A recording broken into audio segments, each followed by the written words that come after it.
سورہ طٰہٰ۔ شروع اللہ کا نام لے کر جو بڑا مہربان نہایت رحم والا ہے۔ طٰہٰ، اے محمد صلی اللہ علیہ وسلم، ہم نے تم پر قرآن اس لیے نازل نہیں کیا کہ تم مشقت میں پڑ جاؤ، بلکہ اس شخص کو نصیحت دینے کے لیے نازل کیا ہے جو خوف رکھتا ہے۔ یہ اس ذات برتر کا اتارا ہوا ہے جس نے زمین اور اونچے اونچے آسمان بنائے، یعنی اللہ رحمان جس نے عرش پر قرار پکڑا۔ جو کچھ آسمانوں میں ہے اور جو کچھ زمین میں ہے اور جو کچھ ان دونوں کے بیچ میں ہے اور جو کچھ زمین کی مٹی کے نیچے ہے، سب اسی کا ہے۔ اور اگر تم پکار کر بات کہو تو وہ تو چھپے بھید اور نہایت پوشیدہ بات تک کو جانتا ہے۔ وہ معبود برحق ہے کہ اس کے سوا کوئی معبود نہیں ہے، اس کے سب نام اچھے ہیں۔ اور کیا تمہیں موسیٰ کے حال کی خبر ملی ہے جب انہوں نے آگ دیکھی تو اپنے گھر کے لوگوں سے کہا کہ تم یہاں ٹھہرو، میں نے آگ دیکھی ہے، میں وہاں جاتا ہوں، شاید اس میں سے تمہارے پاس انگارہ لاؤں یا آگ کے مقام کا رستہ معلوم کر سکوں۔ جب وہاں پہنچے تو آواز آئی کہ موسیٰ، میں تو تمہارا پروردگار ہوں، تو اپنی جوتیاں اتار دو، تم یہاں پاک میدان یعنی طویٰ میں ہو، اور میں نے تم کو انتخاب کر لیا ہے، تو جو حکم دیا جائے اسے سنو۔ بے شک میں ہی اللہ ہوں، میرے سوا کوئی معبود نہیں، تو میری عبادت کیا کرو اور میری یاد کے لیے نماز پڑھا کرو۔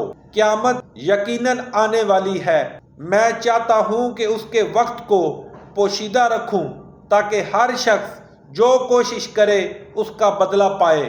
تو جو شخص اس پر ایمان نہیں رکھتا اور اپنی خواہش کے پیچھے چلتا ہے، کہیں تم کو اس کے یقین سے روک نہ دے تو اس صورت میں تم ہلاک ہو جاؤ۔ اور موسیٰ، یہ تمہارے دائیں ہاتھ میں کیا ہے؟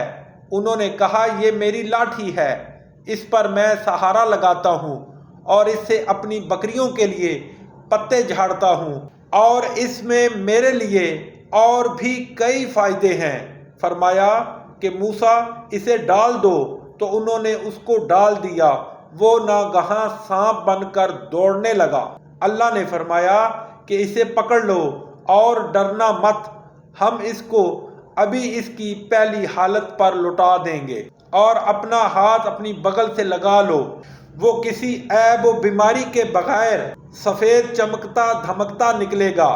یہ دوسری نشانی ہے تاکہ ہم تمہیں اپنے نشانات عظیم دکھائیں۔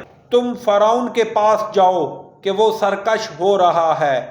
کہا، میرے پروردگار، اس کام کے لیے میرا سینہ کھول دے اور میرا کام آسان کر دے اور میری زبان کی گرہ کھول دے تاکہ وہ میری بات سمجھ لیں، اور میرے گھر والوں میں سے ایک کو میرا وزیر یعنی مددگار مقرر فرما، یعنی میرے بھائی ہارون کو، اس سے میری قوت کو مضبوط فرما اور اسے میرے کام میں شریک کر تاکہ ہم تیری بہت سی تسبیح کریں اور تجھے کثرت سے یاد کریں، تو ہم کو ہر حال میں دیکھ رہا ہے۔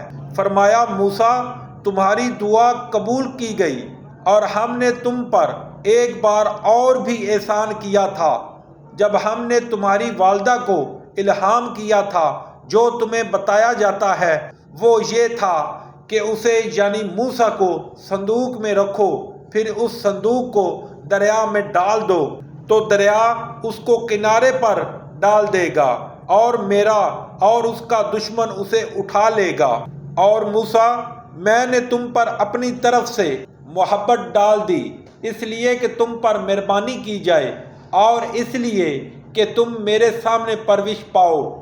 جب تمہاری بہن فرعون کے ہاں گئی اور کہنے لگی کہ میں تمہیں ایسا شخص بتاؤں جو اس کو پالے، تو اس طریق سے ہم نے تم کو تمہاری ماں کے پاس پہنچا دیا تاکہ ان کی آنکھیں ٹھنڈی ہوں اور وہ رنج نہ کریں، اور تم نے ایک شخص کو مار ڈالا تو ہم نے تم کو غم سے مخلصی دی، اور ہم نے تمہاری کئی بار آزمائش کی، پھر تم کئی سال اہل مدین میں ٹھہرے رہے۔ پھر اے موسیٰ قابلیت رسالت کے اندازے پر آ پہنچے، اور میں نے تم کو اپنے کام کے لیے بنایا ہے، تو تم اور تمہارا بھائی دونوں ہماری نشانیاں لے کر جاؤ، اور میری یاد میں سستی نہ کرنا۔